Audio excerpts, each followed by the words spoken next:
I got a lot of questions about my furnace, and people are asking me, how does it work? I promised that I was going to give a full, in-depth, detailed video on how my furnace in my greenhouse works. This is a natural gas furnace. It's a 30,000 BTU. What I did was I modify it. Basically, all those tubings that you see is going through is stainless tubing, and that has water in it. So I have water circulating through those tubes. It is getting boiled. It is getting transferred over in that greenhouse over there in the radiated floor. That is providing the heat for the new greenhouse. The furnace itself keeps the greenhouse, the ambient air, it keeps it warm. But while it's doing that, I figured why not boil water at the same time and heat the floor. So the BTU per hour is calculated gallons per minute times the temperature difference times 500. The 500 is constant. So we have, this is the temperature difference that we're gonna calculate. Basically is the temperature that's coming out. So this top pipe right here, or this top part right here, this is where the hot water coming out of, right? And right now we are measuring almost 90 degrees Fahrenheit, right? It's almost 100. So I have it on the second setting right now just to demonstrate. Normally I keep it on 1, so the flame is a little bit higher, but normally I keep it on 1, so just to demonstrate. So right now it's almost 90 degrees coming out, right? And then the return is 80 degrees, right? So let's do a calculation. And also I have my setting on my pump, which is on the second notch, and that is giving me 7.6 gallons per minute, because I looked it up. So it is on the second notch, which is right there, number 2. That is 7.66 gallons per minute. So if you plug all those in a equation, which is gallons per minute times temperature difference times 500, and 500 is a constant, you're gonna get, so we have 90 coming out and then 80 going back in.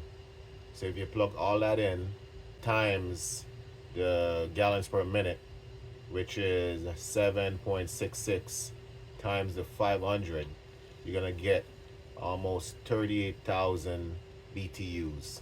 All right, again, so this Home Depot bucket that I have right here serves a bunch of purposes. But basically, it's my reservoir. It keeps water always in the line. So even if the water ever evaporates, it is gonna keep it full, because all I have is a lock off at the bottom. There's a hole that's drilled into the Home Depot bucket, so it goes in.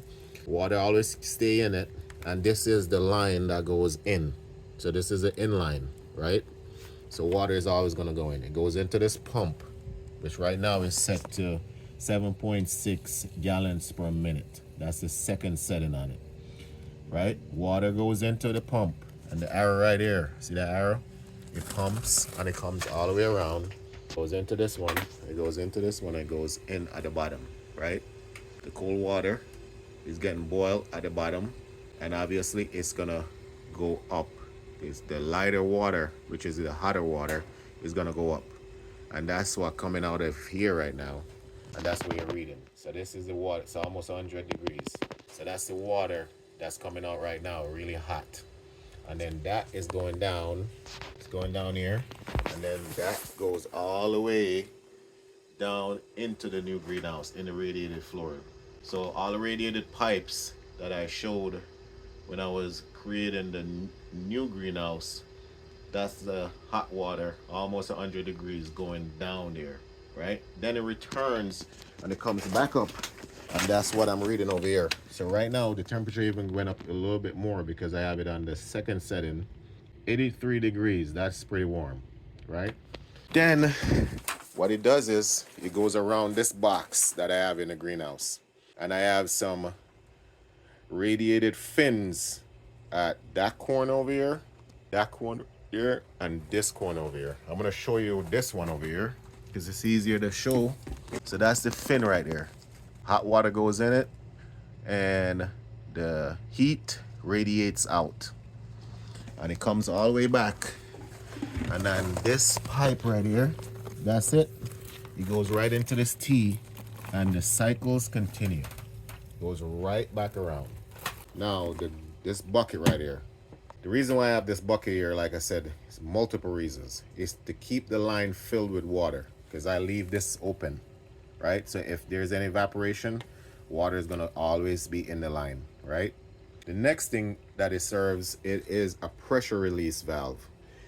If the pressure ever get too high and there is any boiling that I don't like, it's too much boiling, those bubbles are gonna come up, right? While it's circulating, it's gonna come up and it's gonna go in here, because this is the highest point. So the bubble is gonna go to the highest point, and then it's gonna just bubble up.